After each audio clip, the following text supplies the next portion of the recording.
전국의 수험생 여러분 안녕하십니까? 오늘 시험을 치르느라고 여러분들이 고생을 많이 하셨습니다. 다행히 행정학은 난이도 높은 문제들이 그렇게 많이 출제되지는 않아서 여러분들이 조금 쉽게 체감상으로는 쉽게 느꼈을 것이라고 생각이 됩니다. 문제를 우리가 좀 하나씩 점검을 해보도록 하겠습니다. 먼저 1번 문제 정치행정 이론론에 대한 설명으로 옳은 것은 정치행정 이론론, 이론론은 여러분들이 다 알고 있는 것처럼 항상 정행 이론론이 시험 문제 나오면 이론론과 비교해서 출제가 되고 또 이론론이 시험 문제 나오면 이론론과 비교해서 출제가 되는 게 일반적이죠. 정치행정 이론론은 여러분들이 다 알고 있는 것처럼 행정을 뭐로 본다? 바로 집행으로 인식을 하고 있고 그리고 정치와 행정을 구분하는 이론론의 관점에서 정치가 결정을 하고 행정은 집행만 담당한다라고 보고 있는 이론이 바로 정치행정 이론론이죠. 이 정치행정 이론론의 대표적인 학자는 바로 우드로 윌슨이고 이 정도 우리가 보고 문제 지문으로 확인하도록 하겠습니다. 정치행정 이론론은 행정이 뭐까지도 수행한다. 바로 결정 역할을 수행한다. 그리고 정치도 결정을 한다. 이렇게 보는 거죠. 다만 정치가 결정을 하는 것은 법률을 통해 가지고 결정을 하는 것이고 행정은 이임 입법을 통해서 결정을 하는 것인데 이렇게 정치가 원래 결정권을 가지고 있는 정치가 행정에게 이렇게 이임입법을 통해서 결정권을 주는 이유는 바로 행정이 전문화되고 복잡화되기 때문에 그러는 거죠. 행정의 전문화 복잡화 현상. 이것 때문에 그러는 거예요. 이 행정의 전문화 복잡화 현상을 우리는 다른 말로 뭐라고 이야기하냐면 행정국가화 현상이라고 이야기를 합니다. 즉 행정국가화 현상이 진행되면서 정치가 전문성이 부족하기 때문에 전문성을 갖추고 있는 관료들로 구성되는 행정부에게 결정권을 이임함으로써 정치도 결정을 하고 행정도 결정을 하는 이런 모습이 나타나는데 여기에 대표적인 학자가 바로 애플비하고 디목이죠. 이렇게 보고 우리가 문제를 보겠습니다. 정치행정 이론론에 대한 설명으로 옳은 것은 행정국가의 등장과 연관성이 깊다. 맞죠? 행정국가화 현상, 즉 행정이 전문화되고 복잡화된 현상으로 인해서 결정권을 소유하고 있는 정치가 이임입법을 통해서 행정부에게 결정권을 넘겨줌으로써 정치도 결정을 하고 행정도 결정을 하는 정치행정 이론론이 등장한 겁니다. 2번 우드로 윌슨의 행정의 연구가 공헌하였다. 틀렸죠? 우드로 윌슨은 정치행정 이론론의 대표적인 학자입니다. 3번 정치는 의사결정의 영역이고 행정은 결정된 내용을 집행한다고 보았다. 틀렸죠? 정치도 결정을 하고 행정도 결정을 한다고 보는 것이 이론론입니다. 4번 행정은 경영과 비슷해야 하며 행정이 지향하는 가치로 전략과 능률을 강조하였다. 여기 정치행정 이론론은 항상 뭐하고 연결되어 있냐면 공사행정 이론론과 연결되어 있죠. 여기서 사행정이 바로 경영인 거고 바로 행정과 경영이 유사하다고 보는 게 바로 정치행정 이론론의 시각입니다. 그래서 여기는 이론론이고 여기는 오히려 뭐다? 바로 공사행정 이론론이다. 이렇게 우리가 공부를 했던 거죠. 문제가 워낙 쉬운 문제죠. 그래서 행정은 경영과 비슷해야 하며 이것은 공사행정 이론론을 표현하는 것인데 정치행정 이론론은 공사행정 이론론의 시각이기 때문에 행정과 경영은 차이가 있다고 보는 겁니다.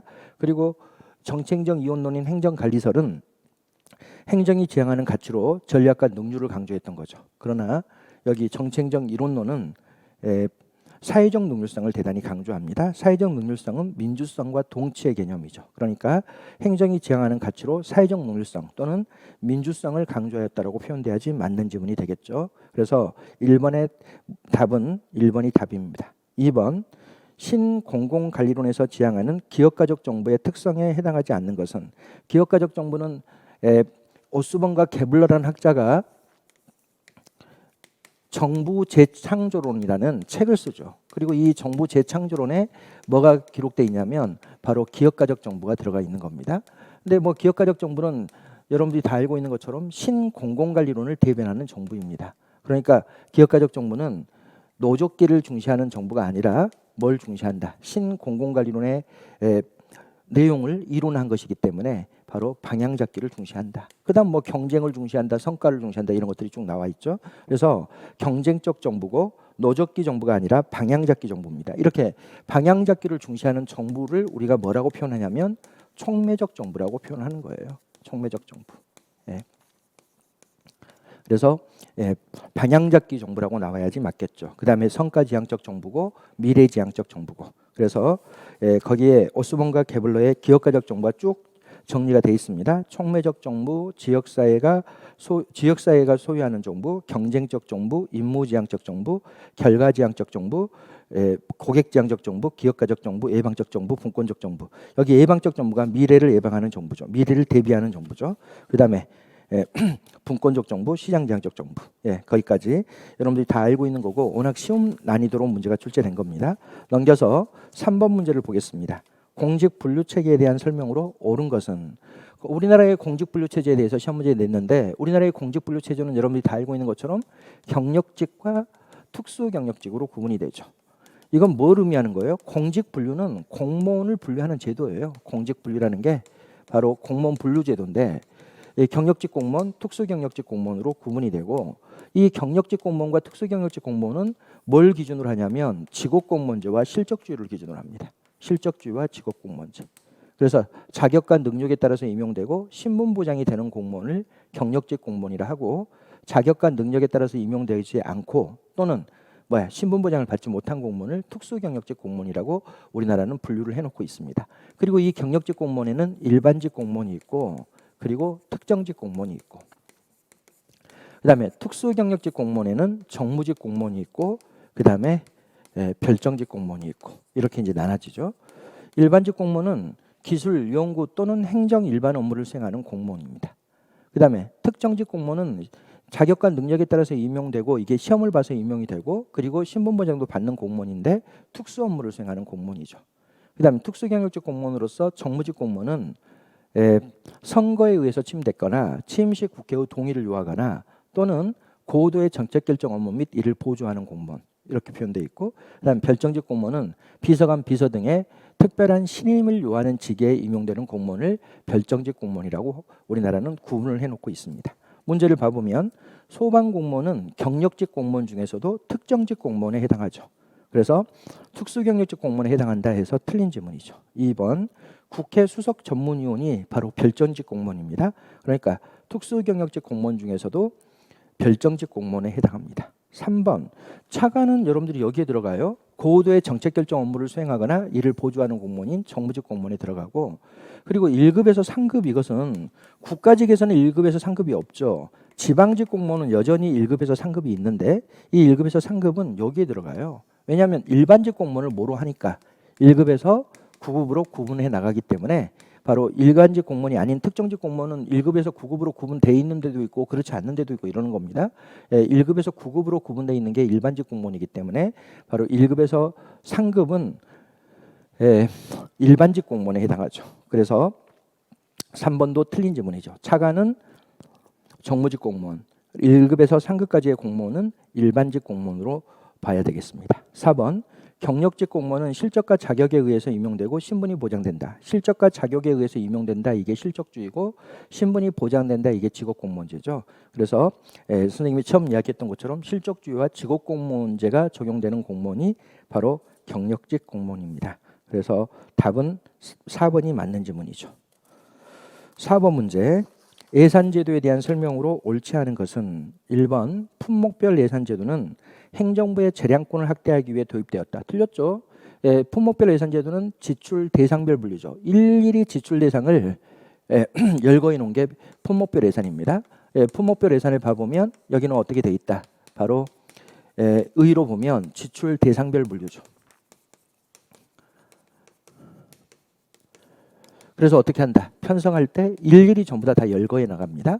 일일이. 그래서 인건비로 얼마 써라, 물건비로 얼마 써라 이렇게 돼 있고 그리고 인건비는 여기에 봉급으로 얼마 써라, 초과근무 수당으로 얼마 써라, 또 무슨 정근 수당으로 얼마 써라 이런 식으로 쭉 돼 있고 물건비 같은 경우는 차량 구입비로 얼마 써라, 또 유류비로 얼마 써라 이렇게 일일이 구입 물품들을 열거해 놓은 거 이걸 국회가 의결해 주는 겁니다. 그리고 나중에 이 국회가 의결해 준 대로 물건을 구매했는지를 통제해 나가는 데 초점이 있죠. 그래서 우리가 품목별 예산 제도를 다른 말로 통제 중심의 예산이라고 이야기를 하는 거죠. 그래서 당연히 1번은 틀렸죠. 품목별 예산 제도는 행정부의 예산 집행에 대한 통제를 확대하기 위해서 도입된 것이지 재량권을 확대하기 위해서 도입된 것은 아닙니다.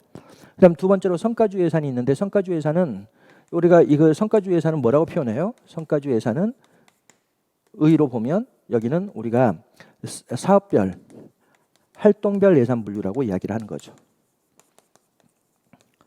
사업별 활동별 예산 분류를 우리가 성과주 예산 이렇게 표현하고 있습니다. 두 번째로 보면 여기에 편성 방법을 보면 단위용가 곱하기 업무량으로 예산이 편성됩니다. 예를 들어보면 여기에 경찰 출동 사업이다. 경찰 출동. 그러면 여기에 사업 목표를 반드시 씁니다. 여기는 사업 목표를 쓰고 여기는 이제 범죄 예방 이런 걸 목표로 하겠죠. 그리고 한 번 출동할 때마다 얼마 들어가느냐 단위용가. 이 한 번 출동할 때 10만 원 이렇게 써놓고 그다음에 이제 업무량이 있는데 이 업무량을 계산할 때가 조금 여러분들이 더 깊이 있게 봐야 되는데 여기는 어떻게 하냐면 전년도 실적을 반드시 봐요. 전년도에 몇 번 출동했느냐 실적을 보고 그리고 내년도에 얼마만큼 증가할 것이냐 변동률 이걸 봅니다. 그래서 전년도 실적이 100번 출동했다. 그런데 우리 동작구라면 동작구의 인구수가 늘어나가지고 내년에는 조금 더 경찰 출동 횟수가 늘어날 것 같아. 근데 어느 정도 늘어날 것 같으냐면 20%. 이러면 이게 120번이 되는 거잖아요. 그렇죠? 그럼 10만 원 곱하기 120 해서 여기는 1,200만 원.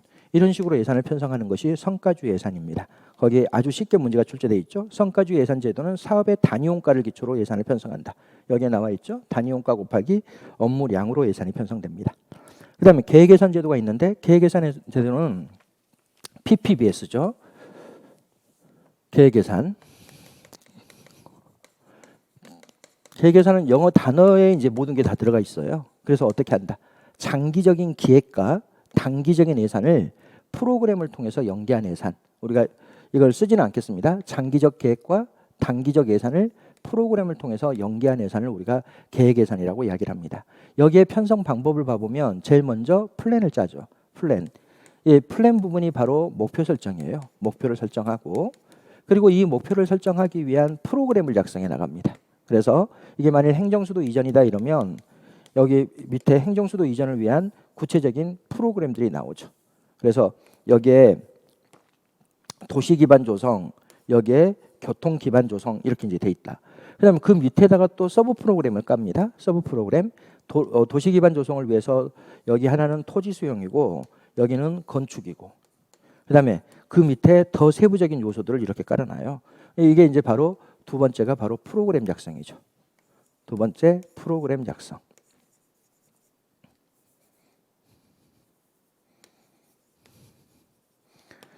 이 프로그램 작성은 크게 세 가지로 이루어지죠. 바로 여기서 봤던 것처럼 이걸 우리는 뭐라 그러냐면 프로그램 카테고리. 여기 이걸 더욱더 세분화해 놓은 거 이걸 서브 프로그램 카테고리. 그다음 여기 세분화된 것을 더욱더 세분화한 거 바로 프로그램 엘리먼트 이렇게 해서 세 개로 이렇게 작성이 됩니다. 그다음에 이제 네 번째로 예산이 편성이 되는 거죠. 예산 편성. 이런 과정을 거치는 게 계획예산입니다. 그러니까 계획예산은 장기적인 플랜에 근거해 가지고 단기적인 예산이 편성돼 나가는 거죠. 그래서 거기 3번에 표현되어 있는 것처럼 계획예산 제도는 장기적인 기획과 단기적인 예산 편성을 연계하여 합리적인 예산 배분을 시도한다. 그렇죠. 합리주의적 예산 제도가 바로 계획예산입니다. 왜냐하면 계획예산을 편성할 때는 비용 편익 분석이 활용이 되기 때문에 우리가 합리주의 예산이라고 이야기를 합니다. 4번 영기준 예산은 예산을 편성할 때 전년도 예산을 전혀 고려하지 않고 영기준에서 새롭게 평가하여 예산을 편성하는 제도가 영기준 예산이죠. 그래서 계획예산 제도는 목표 중심 예산이라고 한다면 이게 목표 설정이거든요. 영기준 예산은 평가 중심의 예산이죠. 모든 기존의 것들을 다 없애버리고 영기준에서 새롭게 평가하여 예산을 편성하기 때문에 전년도 예산에 전혀 구애를 받지 않습니다. 그럼 4번에서 틀린 지문은 품목별 예산제도만 틀린 지문이죠. 넘겨서 5번 특별회계 예산과 기금에 대한 설명으로 옳지 않은 것은 여러분들이 이런 거 공부할 때는 항상 예를 가지고 있는 게 좋습니다. 기금 그러면 여러분들이 이런 거 생각하면 돼요. 농어촌 발전기금 이런 걸 생각하면 되는 겁니다. 그러면 농어촌 발전기금 이렇게 돼 있으면 이 농어촌 발전기금으로 들어온 돈은 여기 세입 부분이 있겠죠. 당연히 어디에 사용하겠어요? 농어촌 발전 목적으로만 사용합니다. 용도가 딱 정해져 있죠. 그러니까 이걸 우리는 뭐라 그래요? 통일성의 원칙의 A라고 이야기하죠. 통일성의 원칙은 특정 세입을 특정 세출로 연계해서는 아니 된다는 원칙을 우리가 통일성의 원칙이라 그러는데, 여기는 여기 농어촌 발전기금에 들어오는 모든 수입은 어디에 사용한다? 농어촌 발전 목적으로만 사용하도록 돼 있기 때문에 바로 특정 수입과 지출이 연계되어 있어서 통일성의 원칙에 예외가 되는 거죠. 두 번째, 특별하게 예산은 세입과 세출이라는 운영체계를 갖는다. 선생님 여러 번 이야기했는데 예산은 무조건 세입과 세출로 구분이 돼요. 이것도 중요한데, 이거 우리가 지방직 모의고사로도 여러 번 봤는데, 기본적으로 예산 그러면 예산은 크게 두 개로 나눠집니다. 일반회계와 특별회계 이렇게 나눠지죠. 그 다음에 이제 기금이 있고 이렇게 돼 있는 거죠. 그러면 이 일반회계와 특별회계는 다 뭐로 구분이 돼 있냐면 세입과 세출로 구분이 돼 있어요. 세입과 세출. 여기도 당연히 세입과 세출로 구분이 돼 있죠. 기금은 세입과 세출로 구분돼 있지 않아요. 여기는 조성과 운용으로 이루어져 있죠. 운용. 이렇게 돼 있습니다. 그래서 세입 세출로 구분된다. 기금이 세입 세출로 구분된다. 그럼 틀려요. 일반회계와 특별회계, 예산만 세입과 세출로 구분이 됩니다. 그래서 거기 선생님이 그 박스로 정리를 해놨잖아요. 핵심 체크의 부분에. 거기에 일반회계, 특별회계는 세입 세출 부분이 있죠. 그러나 기금은 세입 세출 부분이 없고 조성과 운용으로 이렇게 선생님이 써놨죠. 바로 기금은 특별회계 예산은 일반회계 예산과 특별회계 예산은 세입 세출이라는 운용 체계를 가지고 있습니다. 3번, 특별회계 예산은 한 목적성 차원에서 기금보다 자율성과 탄력성이 강하다. 틀렸습니다. 여러분이 다 알고 있는 것처럼 이 일반회계는 아주 경직성이 강해요. 그 다음에 기금은 아주 융통성과 탄력성이 강해요. 그럼 특별회계는 뭐냐? 일반회계와 기금의 성격이 혼재돼 있어요. 그래서 일반회계에 비해서는 융통성이 강합니다. 그러나 기금에 비해서는 융통성이 약하죠. 바로 이 중간 단계가 바로 특별회계이기 때문에. 그래서 거기에 나와 있는 것은 당연히 틀린 거죠. 그럼 뭐라고 바뀌어져야 되냐면 기금은 한 목적성 차원에서 특별회계 예산보다는 자율성과 탄력성이 강하다. 이렇게 표현되어 있어야 되겠습니다. 4번, 특별회계 예산과 기금은 모두 결산서를 국회에 제출해야 되고 국회의 결산 심의를 받아야 합니다. 예산만 국회의 심의를 거치는 게 아니라 결산도 국회의 심의를 거치도록 돼 있죠. 그래서 4번도 맞는 지문이죠. 그래서 틀린 지문은 3번만 틀린 지문입니다. 6번 문제로 오겠습니다.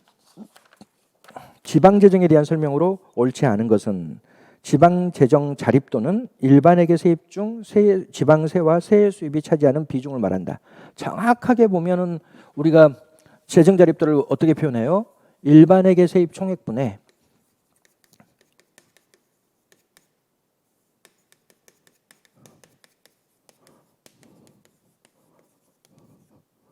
자주재원이죠.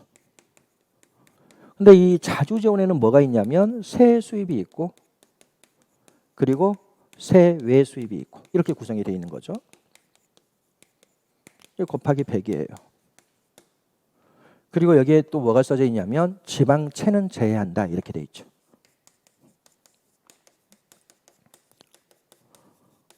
지금 이게 이제 지방재정 자립도이기 때문에 올바르게 표현되어 있는 거죠. 보면은 재정 자립도는 일반회계 세입 중에 지방세, 세수입이죠. 플러스 세외 수입이 차지하는 비중을 말한다. 2번, 국고보조금은 지방재정 운용의 자율성을 제공한다. 말도 안 되죠. 국고보조금은 중앙정부가 지방정부에게 지원하는 의존재원 중에 하나인데 용도를 정해서 줍니다. 그래서 이 용도를 정해서 주는 재원을 우리가 특정재원이라고 표현하잖아요. 그래서 중앙정부가 정해준 용도로만 사용을 해야 돼요. 그렇기 때문에 지방정부의 자율성이 전혀 없습니다. 3번, 2번은 틀렸고 3번, 지방교부세는 지역 간의 재정 불균형을 시정하기 위한 제도이다. 그렇습니다. 지방교부세 중에서도 특히 보통교부세는 부자인 지방정부에게는 주지 않습니다. 거의. 특히 재정력 지수가 1 이상인 지방정부에게는 주지 않아요. 다만 뭐다? 바로 재정력 지수가 낮은 지방정부에게는 많은 돈을 줍니다. 그 말은 쉽게 표현해 보면 부자인 지방정부에게는 보통교부세가 교부되지 않고 가난한 지방정부에게 보통교부세가 많이 교부되는 이런 체제란 말이죠. 그러면 지방정부 간의 재정 불균형이 시정될 수가 있겠죠. 그래서 3번은 맞는 지문이죠. 4번, 지방자치단체는 재해 예방 및 복구 사업의 경비를 조달하기 위해서 지방채를 발행할 수 있다. 지방채는 주민들에게 돈을 빌리는 것을 우리가 지방채라 그럽니다. 채권 종이 쪼가리 주면서 돈 빌리는 거예요. 결국 그 채권을 샀다라고 주민들은 이야기하지만 사실 산 거라기보다는 종이하고 돈을 바꾼 거죠. 약속은 같은 거예요.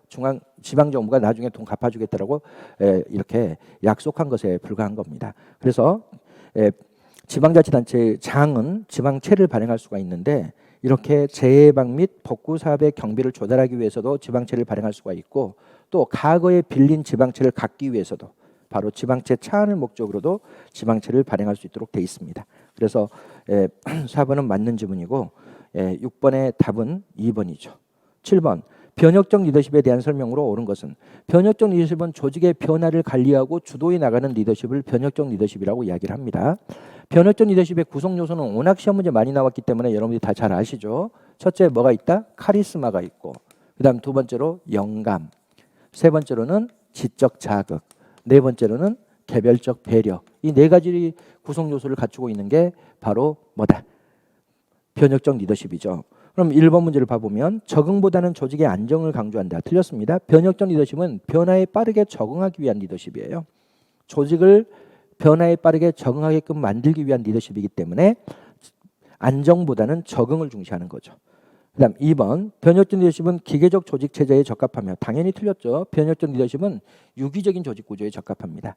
바로 기계적 조직 구조에서는 통제 중심의 관리가 이루어지는 거잖아요. 이건 통제가 없어요. 바로 부하 직원들로부터 강력한 신망을 얻거나 아니면 비전을 제시해 주거나 또는 현재의 업무 수행 방식에 의무를 품고 다시 생각해 보도록 하거나 또 개인적 사정을 이해해 줌으로써 뭘 하는 거예요. 바로 부하들의 복종을 이끌어내는 것이라서 기계적 구조하고는 관련이 없죠. 유기적 구조에서 명령, 지시, 통제가 이루어지지 않는 이런 유기적 조직 구조에서 중시되는 거고 개인적 배려를 대단히 중시합니다. 변혁적 리더십의 네 번째 구성 요소인 개별적 배려 여기 있죠. 그래서 당연히 2번은 틀렸죠. 3번 부하에게 새로운 비전을 제시하며 이건 영감이에요. 새로운 비전을 제시해 주는 것은 그 다음에 지적 자극을 통해서 동기부여를 강조한다. 맞죠. 4번 리더와 부하 간의 관계를 경제적 교환 관계로 인식하고 이걸 우리는 뭐라 그래요? 거래적 리더십 또는 교환적 리더십이라 그러죠. 거래적 리더십, 교환적 리더십은 변혁적 리더십과 대비되는 리더십입니다. 그래서 4번은 앞부분, 뒷부분 전부 다 변혁적 리더십과 대비되는 리더십인 거래적 리더십을 표현하고 있죠. 리더와 부하의 관계를 경제적 교환 관계로 인식하고 보상에 관심을 두는 리더십은 변혁적 리더십과 대비되는 거래적 리더십입니다. 이 변혁적 리더십은 앞으로도 시험 문제 아주 많이 나올 주제고 여러분들이 올해 시험 문제는 상당히 쉽게 출제된 거죠. 넘겨보겠습니다. 8번 문제 조직이론에 대한 설명으로 옳은 것은 인간관계론은 동기유발 기제로 사회 심리적 측면을 강조한다. 일단 인간관계론은 인간을 뭐로 봐요? 사회인으로 봅니다. 그럼 여러분들이 이런 단어가 제일 중요한데 사회인이 뭐냐? 사회인은 인간관계를 중시하는 것을 우리가 인간관계를 중시하는 인간을 뭐라고 하는 거예요? 사회인이라고 그럽니다. 여러분들이 초등학교 때부터 사회 과목 공부하시죠? 그럼 사회 과목에서는 앞에 뭐가 나와요? 인간은 사회적 동물이다. 혼자 독립해서 살 수 없다. 이렇게 나와요. 그럼 뭐야? 사회적 동물이다 이 말이 뭐야? 혼자 독립해서 사는 게 아니라 사람들과 관계를 형성해서 살아간다. 이런 뜻이잖아요. 그래서 기본적으로 인간관계로는 동기유발 기제로 뭘 보냐면 인간관계를 봐요. 좋은 인간관계.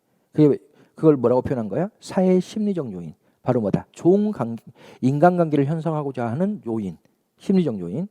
그렇죠. 어느 누구도 다 다른 사람들과 좋은 관계를 가지고 싶어 하잖아요. 그러니까 그런 걸 통해 가지고 동기유발을 시키는 것이다. 그래서 사회 심리적 측면을 강조합니다. 맞습니다. 2번 규릭은 시간 동작 연구를 통해 가학적 관리론을 주장했다. 시간 연구 동작 연구를 통해서 가학적 관리론을 주장한 학자는 테일러죠. 그럼 규릭, 어익 이런 사람들은 뭐예요? 이 사람들은 논리적 추론을 통해 가지고 조직의 원리를 제시하고 그리고 최고 관리자의 기능을 제시했던 사람이죠. 가학적 관리론과 연구 방법이 전혀 다릅니다. 가학적 관리론은 시간 연구, 동작 연구를 통해 가지고 분업화, 표준화를 추구했다면 원리주의자인 규릭과 어익은 논리적 추론을 통해서 조직의 원리를 제시하고 최고 관리자의 기능을 제시합니다. 그러니까 규릭은 시간 연구, 동작 연구를 통해서 가학적 관리를 주장했다라고 하면 당연히 틀리죠. 3번 고전적 조직이론이 뭐예요? 가학적 관리론. 가학적 관리론, 관료제론, 원리주의를 다 합쳐가지고 우리가 고전적 조직이론이라고 합니다. 근데 선생님이 수업 시간에 늘 강조했잖아요. 고전적 조직이론이라는 시험 문제가 나오면 그냥 가학적 관리론이라고 생각하고 문제에 접근하면 된다라고 이야기를 했죠. 그럼 고전적 조직 이론은 가학적 관리 이론이 가장 대표적인 이론인데 거기 조직 내 기계적 능률을 강조하겠죠. 그리고 조직 속의 인간을 경제적 합리인으로 간주하겠죠. 그래서 3번도 틀린 지문이죠. 4번 상황 이론은 구조적 상황론을 이야기합니다. 모든 상황에서 적용되는 유일 최선의 조직 구조를 찾는다. 맞아요, 틀려요? 틀렸죠. 상황 이론은 모든 상황의 유일 최선의 방법은 존재하지 않는다라고 보고 상황에 맞는 융통성 있는 관리를 주장합니다. 바로 우리가 일반적으로 조직론에서 공부하는 것이 그대로 여기에 적용되죠. 뭐 유동적인 환경에서는 복잡성, 공식성, 직권성을 낮춰야 한다. 안정적인 환경에서는 복잡성, 공식성, 직권성을 높여야 한다. 이렇게 상황에 따라서 융통성 있게 조직 구조를 형성하고 상황에 따라서 융통성 있게 조직 관리 체제를 형성해야 된다고 주장하는 이론이 바로 상황 이론입니다. 그래서 8번의 답은 1번만 옳은 지문이고 나머지는 다 틀린 지문이죠. 9번 균형 성과표에 대한 설명으로 옳지 않은 것은 균형 성과표는 선생님이 늘 수업 시간에 이야기를 했던 것처럼 뭘 알아야 돼요? BSC는 바로 BSC의 체계도를 알아두는 게 제일 좋습니다. 체계도를 보면은 첫째 뭐가 있다? 조직의 비전과 미션이 있죠. 그리고 이 비전과 미션을 달성하기 위한 뭐가 있다? 바로 전략이 있고 이 전략 하에서 4가지 관점에서의 성과평가를 하죠. 재무 관점, 내부 프로세스 관점, 성장 및 학습 관점, 그다음 죄송합니다. 고객 관점, 내부 프로세스 관점, 성장 및 학습 관점 이렇게 4가지의 관점으로 구성이 되어 있습니다. 그래서 BSC를 우리가 개념 정의할 때는 이걸 그대로 문장으로 만들면 개념이 된다 그랬어요. 조직의 비전과 미션 하에 전략을 형성하고 전략 하에 재무 관점, 고객 관점, 내부 프로세스 관점, 성장 및 학습 관점에서 성과 평가하고자 하는 성과 체제입니다. 그다음에 여러분들이 이거 시험 문제 많이 나와서 선생님 모의고사에서도 여러 번 출제했는데 재무 관점에서 주로 측정하는 지표는 어떤 게 있어요? 시장 점유율이라든지 그다음에 이윤이라든지 또는 생산성이라든지 뭐 이런 것들이 이제 주로 재무 관점에서 평가받는 거고 고객 관점에서 평가는 고객 만족도라든지 또는 신규 고객 증가율이라든지 이런 것들을 가지고 평가합니다. 그다음에 내부 프로세스 관점에서의 평가는 의사결정 과정에서의 시민 참여라든지 그다음에 적법 절차라든지 또 등등등 뭐 구성원들의 사기라든지 이런 것들이 평가를 받고 성장 및 학습 관점에서 평가하는 지표는 학습 동아리 수라든지 또는 교육 참가율이라든지 이런 것들을 가지고 주로 평가를 합니다. 그러면 이 정도만 놓고 우리가 문제를 풀어보겠습니다.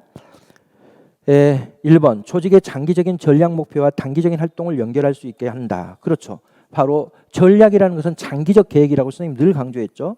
전략이란 단어가 인사행정에서 나오던 조직론에 나오던 재무에서 나오던 간에 전략이란 단어가 나오면 이건 장기적 계획이라는 걸 반드시 알아두라고 했죠. 그러니까 이런 전략은 장기적인 거예요. 그리고 그 전략을 달성하기 위한 구체적인 지표들 이런 단기적인 측정 지표들을 제시하고 있기 때문에 기본적으로 전략적 목표와 단기적 활동을 연계하고 있는 거죠. 두 번째로 재무적 성과 지표와 비재무적 성과 지표를 통한 균형적인 성과 관리 도구라고 할 수 있다. 그렇죠. 여기서 재무적 지표는 바로 이거죠. 나머지가 다 비재무적 지표들이에요. 재무적 지표, 그다음 비재무적 지표들이 모두 평가받는 거죠. 3번 재무적 정보 외에 고객, 내부 절차, 학습과 성장 등 조직 운영에 필요한 관점을 추구한 것이다. 그렇죠. 재무적 관점이 원래 기업의 관점인데 이것뿐만 아니라 고객 관점이라든지 그다음에 내부 프로세스, 내부 절차라고 표현되어 있죠. 그다음에 학습 및 성장 이게 모두 추가된 거죠.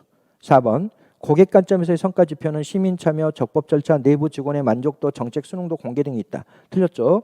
고객 관점에서의 성과 지표는 고객 만족도, 그다음에 신규 고객 증가율 이런 것들이 이제 되는 거고 내부 프로세스 관점에서 시민 참여, 그다음에 적법 절차, 그다음 구성원의 사기가 여기서는 만족도로 표현되어 있습니다. 정책 수능도, 그다음에 공개 절차 이런 것들을 평가합니다. 그래서 시민 참여, 적법 절차, 내부 직원의 만족도, 정책 수능도 공개 등은 고객 관점의 성과 지표가 아니라 내부 프로세스 관점의 성과 지표이죠. 그래서 9번의 답은 4번이죠. 10번 정책 옹호 연합 모형에 대한 설명으로 옳지 않은 것은 이 정책 옹호 연합 모형은 워낙 기출이 많이 됐죠. 최근에는. 그래서 선생님이 수업 시간에 워낙 자세히 가르쳐 드렸고 그다음에 모의고사로도 워낙 여러 번 풀어봤던 게 정책 지지 연합 모형이죠. 그럼 정책 지지 연합 모형은 어떤 이야기를 하고 있는 거냐? 이거는 첫째 정책 변동을 설명하는 모형이에요. 그래서 우리가 이걸 정책 변동 모형이라고 이야기를 하는 거죠. 물론 정책 변동 모형이 꼭 이것만 있는 것은 아닙니다. 여러 가지가 있죠. 근데 그 중에서도 지금 정책 옹호 연합 모형이라고도 하고 정책 지지 연합 모형이라고도 하고 이렇게 이제 구성이 되어 있는 거죠. 이거는 항상 뭐가 있어요? 정책 하위 체제에 영향을 미치는 요소가 있어요. 여기서부터 보겠습니다. 여기 뭐가 있냐면 정책 하위 시스템이 있습니다. 그리고 이 정책 하위 시스템에 영향을 미치는 요소들이 있죠. 영향을 미치는 조건들 이런 게 있어요. 영향을 미치는 조건들을 선생님이 여러 가지를 이야기했는데 이런 게 주로 어떤 거다? 정치적 변화가 이루어질 수도 있습니다. 정치적 변화. 정치적 변화 같은 경우는 통치권자가 바뀐다든지 국회의 다수파가 바뀐다든지 이런 거죠. 또 여론의 변화도 있고 그다음에 또 사회 경제적 환경 같은 게 있어요. 사회 경제적 환경. 이런 것들이 전부 다 여기 정책 하위 시스템에 영향을 미치는 거죠. 정책 하위 시스템을 봐보면 여기는 자기들끼리 같은 신념을 가지고 있는 사람들끼리 이렇게 지지연합을 형성해 놓고 있는 거죠. 선생님이 이렇게 너무 추상적으로 이야기하니까 로스쿨 한번 봐보겠습니다. 지금 로스쿨 정책을 지금 집행되고 있죠. 로스쿨 정책이 집행되고 있는데 이걸 지지하는 사람들도 있는 거고 여기에 대해서 반대를 하는 사람들도 있는 거고 이렇게 구성이 되어 있습니다. 이건 노무현 대통령 때 만들어졌던 거죠. 그러면 이때 정치적 변화가 이루어질 수가 있어요. 정치적 환경이 변화되는 거예요. 이것도 정치적 변화가. 통치권자가 바뀌었어요. 이명박 대통령으로. 근데 이명박 대통령은 노무현 대통령이 하는 것을 다 싫어해.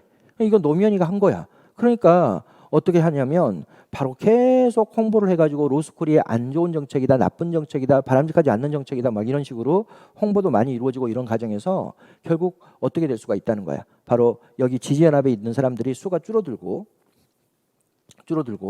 그리고 반대연합을 지향하고 있는 사람들의 수가 이렇게 늘어날 수가 있다는 거예요. 이렇게 되면 어떻게 된다? 정책은 축소된다는 거예요. 이렇게. 첫째, 그러면 이렇게 지금 선생님이 이야기한 게 뭐예요? 정책 하위 체제에 영향을 미치는 조건의 변화가 뭘 가져오는 거야? 바로 정책 변동을 가져오고 있는 거죠. 정책을 축소시켰으니까. 근데 이것만 있는 게 아니라 이럴 수도 있어요. 꼭 이런 것만 있는 게 아니라 여기 지지연합과 반대연합이 이렇게 있는데 여기에 실제 집행을 하는 과정에서 우리가 경험을 해보는 거예요. 경험을 해봤더니 로스쿨 정책이 좋은 정책인 줄 알았더니 경험해봤더니 별로 바람직하지 않는 정책이야. 그래서 많은 사람들이 집행을 하는 과정에서 학습이 이루어져서 자신의 신념을 바꿔나가요. 그래서 여기 지지했던 사람들이 이게 수십 년 동안 집행하는 과정에서 봐봤더니 별로 바람직하지 않는 정책이다 이래서 자신의 신념을 변화시켰어요. 그래서 여기 줄어들고 여기 이렇게 늘어날 수도 있는 거예요. 이건 뭐예요? 학습. 정책 학습이 결국 뭘 또 가져온다는 거예요. 집행이 진행되는 과정에서 이해관계자들이 정책에 대해서 학습을 하게 되고 이로 인해서 정책 변동이 이루어진다고 보는 거죠. 그다음 세 번째로 보면 지지연합과 반대연합이 서로 싸우고 부딪히고 갈등하고 대립하는데 이때 중재해 주는 사람들이 있습니다. 이게 정책 중개자라고 이야기하는데 이 정책 중개자의 중개 과정에서도 정책 변동이 이루어진다고 보는 거예요. 그러면 이 세 가지가 이제 정책 변동이 이루어진다고 보는 요인들인데 이 정책 변동 모형을 제시하고 있는 사바띠어는 뭐라고 이야기하냐면 이런 걸 보기 위해서는 아주 장기간의 시간이 필요하다고 봅니다. 10년 이상의 장기간의 과정을 봐야지만이 정책이 축소되거나 정책이 확대되는 정책 변동을 우리가 이해할 수 있다고 봐요. 왜 그러냐면 개인의 신념이 쉽게 바뀌는 것이 아니기 때문에 그래요. 개인의 신념은 쉽게 바뀌는 것은 아니다. 그렇기 때문에 학습이 1년 정도 되면은 로스쿨 정책이 좀 잘못됐나? 이런 생각을 좀 하고 한 2년 정도 되면은 진짜 내가 처음엔 로스쿨 정책을 좋아했는데 별로 아닌 것 같은데 한 3년 정도 지나면 진짜 아니다. 이런 식으로 해가지고 사람들이 이렇게 바꿔나간다는 거예요. 그러니까 이게 단기간에 쉽게 사람들의 신념 체제가 변화되지는 않습니다. 이런 정책 정책 하위 체제에 영향을 미치는 조건의 변화라든지 정책 학습이라든지 정책 중개자의 중개 과정에서의 정책 변동이 이루어지는데 이런 것은 쉽게 이루어지는 것이 아닙니다. 특히 학습을 통한 신념 변화는 가장 더디죠. 사람들의 신념이 쉽게 바뀌는 것은 아니기 때문에. 그래서 10번 문제를 우리가 풀어보면 외적인 환경 변수를 정책 과정과 연계함으로써 정책 변동을 설명한다. 이거 이야기하고 있는 거야. 정책 하위 체제에 영향을 미치는 조건의 변화가 정책 변동을 가져온다라고 설명했죠. 두 번째, 정책 학습을 통해 행위자들의 기저 핵심 신념을 쉽게 변화시킬 수 있다. 예, 여기 정책 학습이 정책 변동을 가져온다고 봐요. 그런데 이 정책 학습은 쉽게 이루어지는 게 아닙니다. 그리고 쉽게 변화되지 않았습니다. 어떻게 신념이 쉽게 변화되겠어요? 조금씩 변화되는 거죠. 선생님이 진보주의적인 신념을 가지고 있다 하더라도 20대, 30대, 40대, 50대, 60대 정도 와서 한 70대 정도 돼가지고 그런 신념이 바뀔 수는 있고 이러지. 그러나 한번 이렇게 신념이 굳어져 있는 사람들은 그 신념이 쉽게 바뀌질 않죠. 그러니까 경험을 통해 가지고 학습이 이루어지는데 이건 상당히 많은 시간이 필요한 거지 쉽게 변화되는 것은 아닙니다. 그래서 2번은 틀렸죠. 3번, 옹호 연합 사이에서 정치적 갈등 발생 시 중개자가 이를 조절할 수 있다. 그렇죠. 이 중개자가 조정 과정에서 정책 변동이 이루어질 수 있다라고 이야기하죠. 옹호 연합은 그들의 신념 체계가 정부 정책에 관철될 수 있도록 여론, 정보, 인적 자원 등을 동원한다. 그렇습니다. 당연히 정부 정책에 반영이 되도록 하기 위한 노력이 이루어질 수밖에 없겠죠. 그래서 10번의 틀린 지문은 2번만 틀린 지문이죠. 10번 문제는 여러분들이 조금 어렵게 느꼈던 사람도 있을 거라고 생각이 됩니다. 그래서 지금까지 우리가 풀어본 문제 중에서 10번까지는 가장 난이도 높은 문제가 10번 문제죠. 넘겨보겠습니다. 11번, 역간주의와 실적주의에 대한 설명으로 옳은 것은 1번, 역간주의는 개인의 능력, 적성, 기술을 공직 임용 기준으로 한다. 틀렸죠. 역간주의는 정당의 충성도를 공직 임용 기준으로 합니다. 개인의 능력이나 적성이나 기술은 바로 실적과 관련되어 있는데 바로 뭐다? 개인의 능력이나 적성이나 기술을 공직 임용의 기준으로 삼는 제도는 시험 제도인 실적주의죠. 2번, 역간주의는 정치 지도자의 국정 지도력을 약화시킨다. 틀렸죠. 당연히 역간주의는 대통령과 동일한 소속 정당에 있는 사람들이 관료제를 차지하기 때문에 대통령의 국정 지도력이 강화되겠죠. 왜? 같은 정당에 소속돼 있는 사람들로 관료제가 구성되기 때문에 대통령의 명령이나 지시가 잘 받아들여져서 국정 지도력을 강화시켜 나갑니다. 그래서 2번도 틀렸죠. 역간주의는 정치 지도자의 국정 지도력을 강화해 나간다. 3번, 실적주의는 국민에 대한 관료의 대응성을 높인다. 국민의 요구에 대해서 즉각적으로 반응하는 것을 대응성이라고 이야기합니다. 당연히 틀렸죠. 실적주의는 신분 보장이 이루어져요. 그러니까 다음 뭐 한 1년 지나가지고 다시 심판을 받아야 되고 이런 게 아니야. 역간주의는 그게 대통령만 심판을 받는 게 아니라 그 대통령과 같은 정당 소속에 있는 사람들이 같은 심판을 받거든요. 대통령 선거 과정에서.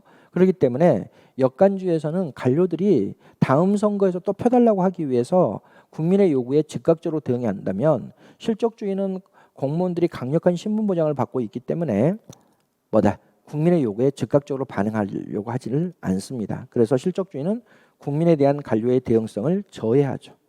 4번, 실적주의는 공직 임용에 대한 기회의 균등을 보장한다. 그렇죠. 실적주의는 바로 기회균등을 가장 중요한 구성 요소로 삼고 있죠. 그러면 옳은 것은 4번만 옳은 거고 1번, 2번, 3번은 다 틀린 지문이죠. 12번, 고위공무단 제도에 대한 설명으로 옳지 않은 것은 고위공무단 제도는 어떻게 해요? 바로 고위공무원들을 중하위직 공무원과 구분해서 별도로 관리하는 제도가 고위공무단 제도죠. 근데 이 고위공무단 제도는 첫째, 역량 중심의 인사관리가 이루어진다. 그렇습니다. 고위공무단이 되기 위해서는 반드시 역량평가를 통과한 자만이 고위공무원 후보자가 되고 그중에서 인사혁신처의 임용심사위원회의 심사를 받아서 고위공무단에 진입해 들어옵니다. 그래서 고위공무단에 들어오려면 반드시 고위공무원으로서 역량을 가지고 있는지를 역량평가를 받아야 되기 때문에 고위공무단 제도는 역량 중심의 인사관리가 이루어지죠.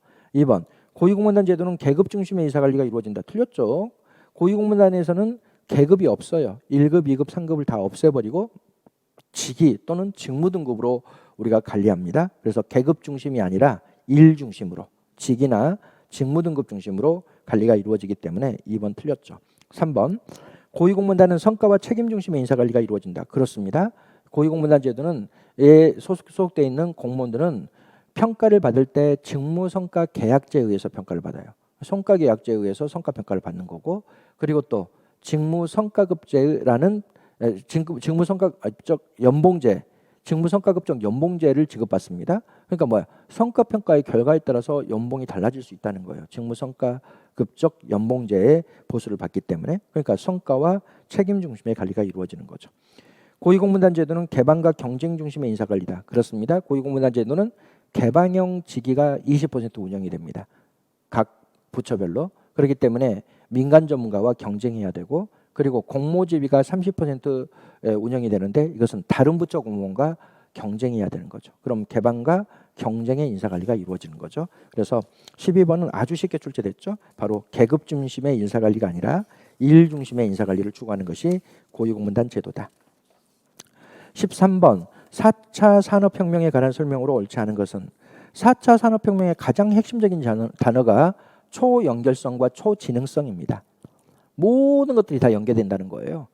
모든 것들이. 그래서 앞으로 여러분들이 가지고 다니는 그 스마트폰이 아주 중요한 기재가 될 수가 있어요. 그 스마트폰을 가지고 집에 있는 텔레비전을 켤 수가 있고, 멀리 떨어져서도. 또 스마트폰을 가지고 내가 여행을 갔다가 집에 되돌아오는데 스마트폰을 가지고 뭐 할 수가 있는 거야. 내가 집에 도착하기 1시간 전이나 2시간 전에 이미 방이 좀 따뜻해지도록 이렇게 따뜻하게 하는 기능, 이런 것들.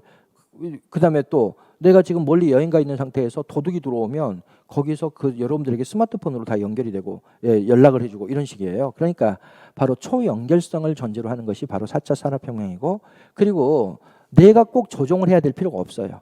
뭐다? 그 칩이 알아서 가장 좋은 상태를 만들어줍니다. 그걸 우리는 초지능화라고 이야기하죠. 인공지능이 극도로 발달함으로써 결국 어떻게 된다? 바로 사물에 칩이 심어져 있고 그 칩이 알아서 작동을 함으로써 가장 최적의 상태를 만들어주는 것이 바로 4차 산업혁명이죠. 그래서 1번에 나와 있죠. 초연결성, 초지능성 등의 특징이 있다. 그렇죠. 그 다음에 2번 대량 생산 및 규모의 경제 확산이 핵심이다. 다 말도 안 되죠. 대량 생산과 규모의 경제를 실현하는 것이 어디예요? 산업사회죠. 지식정보사회가 이루어지기 전에 산업사회는 대량 생산이 이루어지고, 그리고 뭐가 이루어져요? 규모의 경제가 이루어지는 거라면 4차 산업혁명은 대량 생산이 아닙니다. 각 개인별로 맞춤형 서비스가 생산돼요. 그럼 뭐가 돼야 되겠어요? 각 개인별로 맞춤형 서비스가 생산된다는 것은 다품종 소량 생산이 이루어진다는 거고, 그 다음에 규모의 경제가 아니라 여기는 뭐가 추구된다? 스피드의 경제가 추구되죠. 스피드의 경제. 내가 즉각적으로 어떤 정보를 받아들이고 내가 즉각적으로 그 정보에 근거해 가지고 어떤 활동을 하게 되고, 바로 규모의 경제 확산이 아니라 스피드의 경제죠. 사물 인터넷은 스마트 도시 구현에 도움이 된다. 사물 인터넷 선생님이 뭐라고 설명을 했어요? 사물에다가 칩을 심어 놓는 거야. 사물에다가 눈에 보이지 않는 칩이 심어져 있는 게 바로 사물 인터넷입니다. 당연히 4차 산업혁명은 그렇게 되겠죠. 그 다음 빅데이터를 활용해서 맞춤형 공공 서비스가 제공된다. 그렇죠. 각각의 개인별로 맞춤형 서비스가 제공되고 맞춤형 정보가 제공되고 이렇게 되겠죠. 그럼 여기서 틀린 것은 산업사회를 특징으로 하는 대량 생산 및 규모의 경제 확산, 이게 틀린 질문이죠. 14번 문제, 행정 통제와 행정 책임에 대한 설명으로 옳은 것만을 모두 고르면 파이너, 프리드리, 이것도 뭐 선생님이 늘 시험 문제 그렇게 많이 나오지는 않았지만 늘 중시했고, 그리고 모의고사로 뭐 여러 번 풀어봤던 거죠. 행정 책임 또는 행정 통제에 대한 논쟁인데, 논쟁과 관련해서 프리드리히가 있죠. 이 프리드리히는 뭘 강조하냐면 내지적 책임을 강조하죠. 내지적 책임. 자기 스스로 책임을 지는 걸 대단히 중시하죠.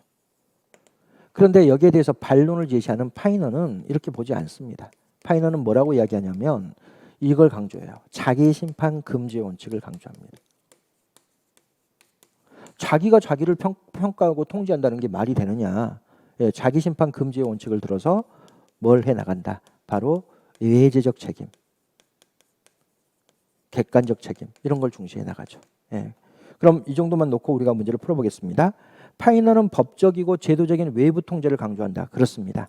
자기 심판 금지 원칙을 들어서 어떻게 한다? 외부에 의한 통제를 강조해 나가는 거죠. 니은번 감사원의 직무감찰과 회계감사는 외부 통제에 해당한다. 감사원은 대통령 소속 기관입니다. 여러분들이 내부 통제, 외부 통제는 뭐로 나눠져요? 행정부 내부에서 통제하느냐, 행정부 밖에서 통제하느냐를 기준으로 나눕니다. 행정부 밖에서 통제하면 외부 통제, 행정부 안에서 통제하면 내부 통제인데, 감사원은 대통령 소속 기관이기 때문에 당연히 행정부 안에 있는 거고, 당연히 감사원의 회계검사나 직무감찰은 바로 내부 통제에 해당하죠. 그래서 니은번은 틀렸죠. 디귿번 프리드리히는 내재적 통제보다 객관적 외재적 책임을 강조한다. 틀렸죠. 프리드리히는 여기 선생님이 쓴 것처럼 내재적 책임을 대단히 중시한 사람이죠. 그러니까 객관적이고 외재적인 책임보다는 내재적 통제, 스스로에 의한 통제를 강조하죠. 그럼 디귿번도 틀린 거죠. 그럼 옳은 것은 기억번만 옳은 지문이죠. 15번 자치경찰제도에 대한 설명으로 옳지 않은 것은 자치경찰제도가 이제 올해부터 시행이 되기 때문에 자치경찰제도에 대해서 시험 문제를 냈는데 자치경찰제도는 지금 이미 제주도에서 계속 하고 있었던 거고 이렇죠. 1번 봐보겠습니다. 지역 실정에 맞는 치안 행정을 펼칠 수 있다. 당연하죠. 자치경찰을 하게 되면 각각의 시도별로 자치경찰이 운영이 되기 때문에 기본적으로 그 지역의 실정에 맞게 치안 행정을 펼 수가 있습니다. 2번 경찰 업무의 통일성과 효율성을 높일 수 있다. 당연히 틀렸죠. 전국적인 통일성을 갖추려면 국가경찰제야 되겠죠. 자치경찰이 되면 당연히 어떤 문제가 발생하는 거예요? 각각의 시도별로 개별적이고 특수성 있는 치안 행정을 하겠지. 그렇죠? 통일적이고 이런 행정이 이루어지지 않습니다. 당연한 상식적인 이야기 아닙니까? 자치를 하게 되면 당연히 어떻게 돼요? 개별성과 특수성이 강조되는 거지. 각각의 자치단체별로 개별성과 특수성이 강조되는 게 자치경찰인 거고 오히려 통일성과 효율성을 저해하죠. 일사불란한 명령체제를 가지고 있는 국가경찰이 훨씬 더 효율성을 가지고 있는 거고 그리고 모든 우리나라 전국에 있는 경찰들에게 명령과 지시가 내려가는 국가경찰이 통일성을 확보할 수가 있습니다. 그래서 2번은 당연히 틀렸죠. 3번 제주자치경찰단은 주민의 생활 안전활동에 관한 사무를 수행한다. 그렇습니다. 4번 자치경찰 사무를 관장하기 위해 간역자치단체의 시도자치단체에 시도자치경찰위원회를 둔다. 그렇습니다. 현재 우리나라는 이 법률 개정으로 자치경찰 사무를 관장하기 위해서 광역자치단체별로 시도자치경찰위원회를 두도록 돼 있습니다. 근데 이런 거는 너무 쉽죠. 15번 문제는. 왜냐하면 직권과 분권에 대한 이해만 있어도 여러분들이 자치경찰 제도의 15번 문제를 해결할 수가 있죠. 직권화된 행정체제에서 통일성과 효율성이 확보되는 거고 분권화된 행정체제에서는 자율성과 특수성이 강조되는 거고 그러니까 당연히 자치경찰 제도는 국가경찰에 비해서 2번이 틀린 거죠. 통일성과 효율성을 높일 수 있다는 것이 틀린 거죠. 16번 문제. 지방자치단체의 예비비에 대한 설명으로 옳지 않은 것은 이거 선생님이 법률이 바뀌었다고 해서 강조했습니다. 지방자치단체의 예비비는 나눴죠. 그래서 이렇게 나눠놨어요. 일반회계하고 교육비 특별회계는 뭐다? 100분의 1 이내로 계상하도록 해야 하고 여기는 의무사항이야. 반드시 이렇게 해야 되고 그 다음에 특별회계는 그 외의 특별회계는 100분의 1 이내로 계상할 수 있다. 재량상으로 이렇게 규정을 해놨죠. 예. 그리고 이걸 강조했던 거죠. 예비비는 비상금이죠. 바로 지방정부가 소유하고 있는 비상금이라고 할 수 있죠. 문제를 우리가 풀어보겠습니다. 예측할 수 없는 외산의 지출 또는 초과 지출에 감당하기 위해서 예비비를 편성합니다. 예측할 수 없는 예산의 지출에 충당하기 위해 예산에 계산한다. 일반 회계의 경우 예산 총액의 100분의 1 이내의 금액을 예비비로 계상하여야 한다. 의무사항이죠. 반드시 이렇게 해야 되는 거고 그 다음 교육비 특별회계도 마찬가지입니다. 그 다음 지방의회의 예산안 심의 결과 감액된 지출 항목에 대해 예비비를 사용할 수 있다. 그럼 말이 안 되죠. 여러분들이 원래 예산은 반드시 국회가 의결해 줘야 됩니다. 중앙정부 차원에서는. 그럼 지방정부 차원에서는 주민의 대표인 지방의회가 반드시 의결해 줘야 돼요. 그래서 지방의회가 쓰지 말라. 여기는 조금 쓰라라고 이렇게 의결해 준 것을 단체장이 마음대로 예비비를 꺼내서 사용해 버린다. 그럼 절대 안 되겠죠. 그래서 법에 명시해 놨어요. 뭐다? 지방의회가 감액한 예산에 대해서는 예비비를 사용할 수 없도록 지방재정법에 명시가 돼 있죠. 4번 재난 관련 목적 예비비는 별도로 예산에 계상할 수 있다. 그렇죠. 왜? 언제 재난이 터질지 모르니까 비상금을 미리 마련해 놓는 거죠. 재난 관련 목적 예비비. 그래서 우리가 공부하는 예비비는 주로 일반 예비비예요. 용도가 정해져 있지 않는 예비비고 또 이렇게 목적을 딱 정해놓고 만들어 놓은 예비비를 목적 예비비라 그러는데 지방정부는 이걸 둘 수 있죠. 왜? 우리 지역에 재난이 발생할 수도 있으니까 그렇죠.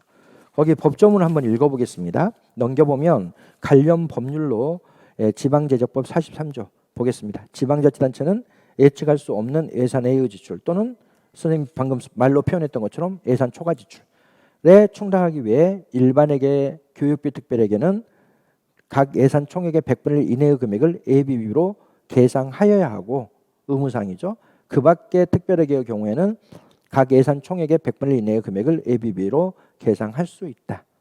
제1항에도 불구하고 재난 관련 목적 예비비는 별도로 설치할 수 있다. 그렇죠. 그 다음에 지방자치단체장은 지방의회 예산안 심의 결과 폐지되거나, 그러니까 지방의회가 여기다 돈 쓰지 말라 이렇게 한 거예요. 또는 감액한 지출 항목에 대해서는, 그러니까 지방의회가 이 정도만 써라 여기다는, 이런 부분은 예비비를 꺼내서 사용하면 안 되죠. 예비비를 사용할 수 없다. 이거는 여러분들이 이론상으로도 당연히 안 되는 거고 논리상으로도 안 되는 거 아니겠습니까? 법에도 명시돼 있고. 그 다음 지방자치단체장은 예비비로 사용한 금액의 명세서를 지방의회의 승인을 받아야 한다. 그렇죠. 예비비는 어디다 돈을 썼는지를 나중에 어떻게 해야 돼? 차기 국회의 승인을 받도록 돼 있죠. 17번 앨리스 모형 중 다음 내용에 초점을 두고 정책 결정을 설명하는 것은 1960년대 쿠바 미사일 사태에서 미국은 해안 봉쇄로 위기를 극복하였다. 정부의 각 부처를 대표하는 사람들은 위기 상황에서 각자가 선호하는 대안을 제시하였다. 대표자들은 여러 대안에 대하여 갈등과 타협의 과정을 거쳤고 결국 해안 봉쇄 결정이 내려졌다.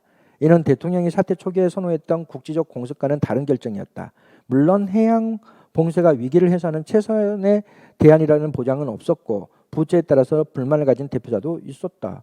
여러분들이 앨리스 모형은 세 가지로 나뉘죠. 앨리스 모형 1, 이건 합리적 모형이라고도 이야기하고, 그 다음에 앨리스 모형 2, 이건 조직가정 모형이고, 앨리스 모형 3, 이거는 뭐예요? 이거는 관료정치 모형이고 이렇죠. 근데 여기서 이미 우리가 다 알고 있는 것처럼 앨리스 모형 1은 뭐예요? 개인적 의사결정 모형인 합리 모형을 집단 차원에 적용한 거고, 그리고 이거는 개인 차원의 의사결정 모형인 점증 모형을 집단 차원에 적용한 거고, 여기는 합리 모형과 점증 모형의 중간 단계가 만족 모형인데, 만족 모형은 집단적 의사결정을 설명할 수 없습니다. 개인의 주관적 만족도만을 가지고 설명을 하기 때문에, 그래서 만족 모형을 응용해서 집단 차원에 적용하기 위해서 만들어진 모형이 바로 해사 모형인데, 바로 해사 모형이 바로 앨리스 모형이죠. 그럼 여기서 이미 다 나왔잖아요. 대화 토론 뭐 이런 게 이루어졌다. 그럼 이거지 뭐예요. 더 이상 공부할 것도 없죠. 여기는 당연히 대화 토론이 이루어지는 게 아니라 권위주적 결정이 이루어지는 거고, 그다음 여기는 뭐예요? 여기는 대화 토론을 통해 가지고 어떤 합의된 의견을 마련해내는 것이 아니라 여기는 갈등의 준해결이 나타나고 뭐 이런 것들이 또 SOP에 따른 의사결정이 이루어지고 이런 거 아닙니까? 여기는 분명 딱 명시돼 있죠. 내 안에 뭐라고 돼 있어요? 바로 참여자들이 대화하고 토론하고 합의를 통해서 어떤 결정을 했다. 그럼 당연히 점증 모형에 적용된 관료정치 모형이겠죠. 거기에 두 번째 줄 제일 끝에 나와 있죠. 대표자들은 여러 대안에 대하여 갈등과 타협의 과정을 거쳤다. 대화하고 토론했다 이거 아니에요. 그럼 당연히 점증 모형이겠죠. 그럼 점증 모형은 4번 관료정치 모형이죠. 예. 그래서 17번은 답이 4번입니다. 18번 신제도주의에 대한 설명으로 옳지 않은 것은, 신제도주의에서 제도는 뭐예요? 인간의 행동을 제약하는 모든 것을 제도로 봅니다. 인간의 행동을 제약하는 것은 법규도 인간의 행동을 제약할 수 있고 문화나 간섭도 인간의 행동을 제약할 수 있습니다. 이들은 뭐다? 공식적 제도인 법규뿐만 아니라 간섭이나 문화 등 인간의 행동을 제약하는 모든 것을 제도로 봅니다. 바로 비공식적인 것도 제도로 인식하죠. 그럼 1번은 맞죠. 2번 역사적 제도주의는 제도가 경로우전성을 따른다고 본다. 그렇죠. 역사적 제도주의는 제도의 형성 과정은 역사적 우연성과 기존 제도들의 제도적 배열에 의해서 형성이 되는 거고, 제도가 변화되는 것, 제도의 변화 과정과 지속성에 대해서는 제도는 뭐다? 역사적 경로우전성을 띠고 장기적으로 발전해 나간다고 이야기를 합니다. 그럼 당연히 2번은 맞죠. 경로우전성이라는 단어가 나와 있으니까. 3번 사회학적 제도주의는 적절성의 논리보다 결과성의 논리를 중시한다. 틀렸죠. 사회학적 제도주의는 사회 내 구성원들이 무조건적인 모방을 한다는 거예요. 자기가 인지한 문화나 간섭에 따라서 무조건적인 모방이 이루어져요. 그러면 당연히 합리성이 추구되는 거예요? 비합리성이 추구되는 거예요? 비합리성이 추구되는 거죠. 그래서 이 사회학적 제도주의자들은 동형화 현상에 의해서 제도가 형성되는데, 이런 동형화 현상 자체는 뭐다? 바로 결과성의 논리, 이건 효율성의 논리를 결과성의 논리라 그럽니다. 효율적인 거고 결과적으로 그게 좋은 것이니까 하는 게 아니라 뭐다? 사회에서 요구하는 대로 거기에 따라서 행동한다. 바로 적절성은 항상 사회적 환경의 적절성이에요. 그래서 적절성 그럼 뭐야? 환경이 요구하는 대로 그대로 행동한다는 거예요. 그래서 사회학적 제도주의는 결과성의 논리가 아니라 적절성의 논리를 중시하는 거죠. 합리적 선택 제도주의는 선생님이 공공선택론이 라고니 그대로 합리적 선택 제도주의로 그대로 들어오는 겁니다. 공공선택론과 합리적 선택 제도주의는 구별할 필요가 없다 그랬어요. 그럼 얘네들은 뭘 중시해요? 당연히 제도를 중시하죠. 제도 장치의 마련을 통해서 합리적 인간을 유인하는 것을 강조하죠. 그래서 거기에 나와 있는 것처럼 제도가 합리적 행위자들의 이기적 행태를 제약한다고 본다. 바로 제도를 뭐로 봐요? 합리선택적 제도주의는 뭐로 봅니까? 선생님이 늘 강조했던 것처럼 제약 조건으로 보는 거죠. 제도를. 그래서 선생님이 수업 시간에 뭐 워낙 많이 했고 그리고 모의고사에서 워낙 많이 풀어봤던 게 바로 신제도주의에 대한 문제죠. 당연히 3번. 이것도 쉽게 출제된 거죠. 결과성의 논리가 아니라 적절성의 논리를 강조하는 것이 사회학적 제도주의입니다. 넘겨서 우리가 19번 문제를 보겠습니다. 정책 실험에서 내적 타당성을 위협하는 요인 중 다음 설명에 해당하는 것은 사전 측정을 경험한 실험 대상자들이 측정 내용에 대해 친숙해지거나 학습 효과를 얻음으로써 사후 측정 때 실험 집단의 측정값에 영향을 주는 효과이며 눈에 띄지 않는 관찰 방법 등으로 통지할 수 있다. 이건 뭐예요? 이거는 측정 효과죠. 이미 사전에 실험 집단과 비교 집단을 구성할 때 시험을 봅니다. 실험 집단과 비교 집단을 구성할 때 시험을 봐요.